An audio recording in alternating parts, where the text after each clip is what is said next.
तो आज की मंडे नाइट रॉ दोस्तों चुकी है ख़त्म। ब्रॉक लेसनर आए मंडे नाइट रॉ में, साथ रॉलन भी थे एक्शन में। और क्या कुछ खास हुआ आज की मंडे नाइट रॉ में, जानने के लिए वीडियो देखिएगा अंत तक। तो आज मंडे नाइट रॉ की ओपनिंग जो करते हैं वो करते हैं ब्रॉक लेसनर और उनके साथ होते हैं पॉल हेमन दोस्तों उसी अंदाज में इंट्रोड्यूस करते हैं हमारे ब्रॉक लेसनर को जैसे वो किया करते थे। ब्रॉक लेसनर हो जाते हैं खुश और इससे पहले कि वो ज़्यादा कुछ कहते हैं उन्हें इंटरप्ट कर देते हैं हमारे ऑल माइटी बॉबी लेस्ली आते हैं और सबसे पहले तो बहुत अच्छी बातें करते हैं कि मेरा ये ऑनर है कि मैं तुम्हारे साथ रिंग शेयर कर रहा हूँ, मेरा ये ऑनर है कि मैं रॉयल रंबल में मैच लड़ूंगा तुमसे। और ऐसे करते करते वो कहते हैं कि विद ड्यू रिस्पेक्ट मैं कहना चाहता हूँ कि तुम 20 सालों से मुझसे भाग रहे थे। इस बात पे हमारे ब्रॉक लेसनर हो जाते हैं थोड़े से हाइपर और वो कहते हैं कि ऐसा कुछ नहीं है, तुझे ही 20 साल लगे इस मुकाम को हासिल करने में कि तू ब्रॉक लेसनर के साथ मैच लड़े, तुझे ही टाइम लग गया 20 साल का सक्सेसफुल होने के लिए। मैं तो हर मैच जीतता रहा, हर चैम्पियनशिप जीतता रहा, चाहे यहाँ चाहे कहीं और। इस प्रकार वो टॉन्ट कर देते हैं हमारे बॉबी लैशली को और चले जाते हैं रिंग से बाहर। इसके बाद हर्ट बिजनेस जो इनके ही यार दोस्त मित्र थे वो पीछे से आके बॉबी लैशली पे कर देते हैं अटैक। और बॉबी लैशली तो बहुत भड़के हुए थे ही, इन्होंने दोनों को धो दिया। इसमें सेड्रिक अलेक्जेंडर और सेल्टन बेंजामिन ये दोनों अटैक कर देते हैं बॉबी लैशली के ऊपर। और बॉबी लैशली तो बहुत ही गर्माया गुस्से हुए थे, उन्होंने सीधा ही दोनों को धो दिया। इस प्रकार ये सेगमेंट ओपनिंग सेगमेंट दोस्तों खत्म। इसके बाद जो मैच हुआ था टैग टीम चैंपियनशिप के लिए, टाइटल ऑन द लाइन थे। इसमें रैंडी ऑर्टन और रिडल वर्सेस अल्फा अकेडमी, हमारे ओटिस और चैड केबल थे। और ये मैच ज़्यादा कुछ खास तो गया नहीं, लेकिन इस मैच में एक सरप्राइज ये हुई कि हमारे अल्फा अकेडमी ने हरा दिया है RK ब्रो को। और वो भी ऐसे वैसे नहीं, पिन किया गया है रैंडी ऑर्टन को ओटिस के द्वारा। इस प्रकार दोस्तों ये मैच भी हुआ खत्म। रैंडी ऑर्टन को हो सकता है इसलिए हराया हो कि रैंडी ऑर्टन को क्योंकि आगे रेसलमेनिया भी आने वाला है, रॉयल रंबल आने वाला, हो सकता है इनको अलग से अब इंडिविजुअल कोई रन देना हो या मे भी कुछ और प्लान हो, इसलिए RK ब्रो टीम हार चुकी है आज अपने टाइटल्स। इसके बाद एक 6 मैन टैग टीम मैच हुआ दोस्तों और इसमें एक तरफ थे स्ट्रीट प्रॉफिट्स और डैमियन प्रीस्ट, वहीं दूसरी तरफ थे डर्टी डॉग्स और हमारे अपोलो क्रूज। और ये मैच भी कुछ खास तो गया नहीं, लेकिन हाँ इस मैच को भी जीत लिया है डर्टी डॉग्स और अपोलो क्रूज ने।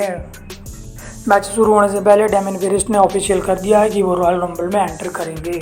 इसके बाद स्मैकडाउन का रिकैप दिखाया जाता है जब सेथ रोलन और रोमन रेंस का एक तरह से वो सेगमेंट हुआ था बैक स्टेज वाला। और शील्ड को भी यहाँ WWE ने बिल्कुल पूरे तरीके से मेंशन किया। पिछले हफ्ते तो एक नॉक वाला ही सीन किया गया था यहाँ पर सेथ रोलन के द्वारा, जो उनका एक थीम सॉन्ग था उसकी जो स्टार्टिंग वाले वो थे उसको किया था, लेकिन इस बार तो सीधा शील्ड को मेंशन भी किया WWE ने। और इस तरह एंट्री होती है रिंग में हमारे सेथ फ्रीकिन रोलिंस की। और वो बात करते हैं कि मैं आज बहुत खुश हूँ। मैं क्या इसलिए खुश हूँ कि मेंस रॉयल रंबल मैच होगा, या मैं इसलिए खुश हूँ कि वुमेंस रॉयल रंबल मैच होगा। वो पहले तो रॉयल रंबल को हाइप करते हैं, लेकिन वो कहते हैं कि मैं इसलिए खुश हूँ कि रॉयल रंबल वो दिन होने वाला है जब मैं बनूंगा यूनिवर्सल चैम्पियन। इस प्रकार दोस्तों ऑफिशियल हो गया है कि रॉयल रंबल में होगा Seth Rolan versus Roman Reigns, जो कुछ हद तक 50-50 ही लग रहा था कि क्या होगा या नहीं होगा, लेकिन यहाँ पे सेथ रोलन ने कर दिया है ये ऑफिशियल।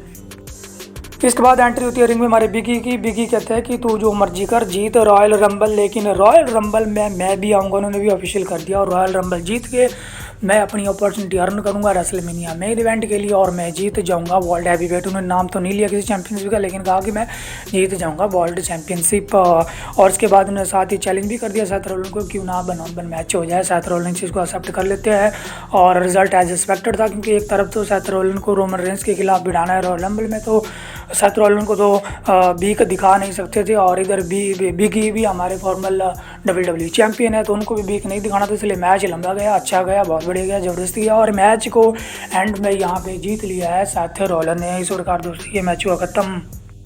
इसके बाद दोस्तों रिंग में आती है निकी ASH और रिया रिप्ली उनके साथ होती है। ये दोनों तो पहले बात करती है कि कैसे उनको निकी ASH कन्विंस करने की कोशिश कर रही थी एक तरह से रिया रिप्ली को कि हम दोनों दोस्त बन जाते हैं, सेम पेज पे आ जाते हैं और टाइटल पिक्चर के लिए जाते हैं, चैलेंज करते हैं रॉयल रंबल में कार्मेला और क्वीन जेलिना वेगा को। तो रिया रिप्ली दोस्तों इसमें कुछ खास इंटरेस्ट जताती नहीं है। वो कहती है कि हमारे भी चीज़ें कुछ इस तरह से नहीं चल रही है, तो ये बेटर होगा कि हम अपने अपने पाथ पे चले जाए। लेकिन निकी ESH इस चीज़ पे एक रोने वाला मुंह बना देती है। रिया रिप्ली लगाती है उन्हें गले, लेकिन ये क्या, गले लगाने के बाद निकी ESH ने टर्न कर दिया है अपनी ही दोस्त के ऊपर, रिया रिप्ली के ऊपर उन्हें अटैक कर दिया। और मुझे लग रहा है आज इनके हील कैरेक्टर की भी शुरुआत हो गई। इनका आगे हो सकता है कि कुछ मैचेस चले। इसके बाद दोस्तों ये सेगमेंट हुआ ख़त्म। इसके बाद दोस्तों पीछे 24/7 जो हमारी चैंपियन है डाना ब्रूक और एजिन के साथ होते हैं, इनका कुछ सेगमेंट दिखाया गया और वो भाग रहे होते हैं बाकी औरों से, लेकिन वो रेजिया जो टकरा जाते हैं ओमास से, क्योंकि वो एंट्री करे थे रिंग की और ओमास ने उन्हें साथ ही चैलेंज कर दिया कि नेक्स्ट वीक मैं तुझे तोड़ूंगा। और ओमास आते हैं रिंग में, क्योंकि इनका एक मैच था वो एक जॉबर के साथ था, निकी सैंडर्स ऐसा कुछ नाम था उनका, और उन्होंने बुरी तरह से तबाह कर दिया पे निक सैंडर्स को, जो भी उनका नाम था, जॉबर जो भी थे वो, और जीत लिया ये मैच ओमास ने। इसके बाद रिंग में एंट्री होती है हमारे रेटेड सुपरस्टार एज की, और वो फिर उसके बाद वेलकम करते हैं अपनी वाइफ वैथ फिनिक्स का, और वो रिंग में आती है और वो बात करते हैं रॉयल रंबल जो उनका कपल मैच होने वाला है अगेंस्ट मिज एंड मरीस, उसके बारे में बात करते हैं, उसको हाइप करते हैं। और तभी इस चीज़ को इंटरप्ट करते हैं मिज और मरीस। मिज कहता है कि तुम अपनी बात के बारे में बड़ी वो करे, तो उन्होंने अपनी वाइफ की एक वीडियो फुटेज दिखाई, क्योंकि इससे पहले बैथ फिनिक्स के बारे में भी एक WWE ने वीडियो फुटेज दिखाई थी एक पुराने टाइम की, तो वही मिज ने भी चिलवाई मरीज की, और ये दोनों एक दूसरे से आर्गूमेंट्स करते हैं कि कैसे हम हराएंगे। मिज कहता है कि कैसे हम, ऐसा कौन सा आदमी होता है जो अपनी वाइफ के सारे चीज़ों को करता है, तो यहाँ पे एज टॉन्ट करते हैं मिज को कि ऐसा तू ही है, और इस प्रकार ये आर्गूमेंट्स आगे चलते हैं, सेगमेंट आगे बढ़ता है। तो मिज कहते हैं अपनी वाइफ को जो उनके पीछे खड़ी होती है, जो रैंप के ऊपर होती है, कहते हैं कि तू बता बैथ फिनिक्स को क्योंकि कैसे धोएगी इसको रॉयल रंबल में, तू बता तू कैसे इससे ज़्यादा स्ट्रॉन्ग, ऐसी चीज़ें वो कहते हैं। तो पीछे से मरीज से गुस्से में चली जाती है। मिज अकेले ही बोलते रहते हैं तू बता बताने वाला कोई होता नहीं है। इस प्रकार मिज की तगड़े वाली कट जाती है, मिज की हो जाती है बेइज्जती। इस प्रकार दोस्तों ये सेगमेंट भी हुआ ख़त्म। तो इसके बाद जो मैच था दोस्तों वो था एजे स्टाइल वर्सेस ऑस्टिन थ्योरी के बीच, और बहुत ही बढ़िया मैच गया। अंतिम क्षण में होता कुछ इस तरह है कि जब एजे स्टाइल जीतने ही वाले होते हैं, तभी पीछे से एजे स्टाइल के ऊपर रिंग साइड के पास ही अटैक करते थे ग्रेशन बॉलर, क्योंकि इनका NXT और रॉ के बीच कुछ लफड़ा चल भी रहा है, इन दोनों के बीच स्टोरी लाइन चल भी रही है। तो ग्रेशन बॉलर ने अटैक कर दिया और डिस्क्वालिफिकेशन के सारे यहाँ एजे स्टाइल जीत गए इस मैच को। इसके बाद ऑस्टिन थ्योरी का वही अंदाज भी, एक सेल्फी भी लेते हैं एजे स्टाइल के साथ जब वो नीचे गिरे होते हैं, लेकिन थोड़ी देर बाद ही एजे स्टाइल खड़े हो जाते हैं और ग्रेशन बॉलर को लगा देते हैं ठिकाने, और ग्रेशन बॉलर भाग जाते हैं। हाँ भाई दोस्तों मेन इवेंट की बारी। मेन इवेंट जो था वो था ट्रिपल थ्रेट मैच, जिसमें विंका विलियर वर्सेस लिम मॉर्गन वर्सेस डिओड्रोप के बीच ये मैच होना था। ये मैच पिछले हफ्ते ही ऑफिशियल हो गया था। इस मैच को जो जीतता उसे मौका मिलता बेकी लिंच के खिलाफ फॉर रॉ वुमेन चैंपियनशिप के लिए, और मैच बहुत ही ज़बरदस्त गया दोस्तों। मेन इवेंट लेवल का ये मैच हुआ रॉ में, और अंतिम क्षण में जब लगा कि बियांका प्लेयर जीत जाएंगी, तभी ये बात बेकी लिंच को हजम नहीं होती है। जो ट्रिपल थ्रेट मैच होते हैं दोस्तों वो आपको पता है कि नो डिस्क्वालिफिकेशन होते हैं, तो हमारी बेकी लिंच आती है और रिंग से बाहर कर देती है बियांका विलियर को, और उनको वहीं रिंग साइड ही उनको धो देती है, और इस चीज़ का फ़ायदा उठा लेती है डिओड्रोप, और वो जीत गई है इस मैच को।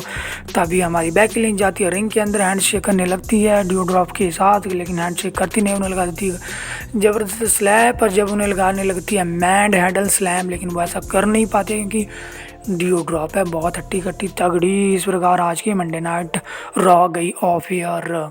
तो चीज़ें आज जो खास हुई मंडे नाइट रॉ में वो ये हुई कि RK ब्रो ने अपनी चैम्पियनशिप्स लॉस कर दी है, और वहीं शील्ड का भी एक तरह से उन्होंने डायरेक्टली WWE ने जो है उसे एक तरह से पॉइंट आउट किया, नहीं तो WWE ऐसा करती नहीं है। इस बार तो उन्होंने शील्ड का एक कुछ वीडियो फुटेज भी दिखाई, और इनका मैच भी ऑफिशियल हो गया Roman Reigns versus Seth Rollins का, और अब आने वाले शोज़ बहुत इंटरेस्टेड होने वाले हैं WWE में।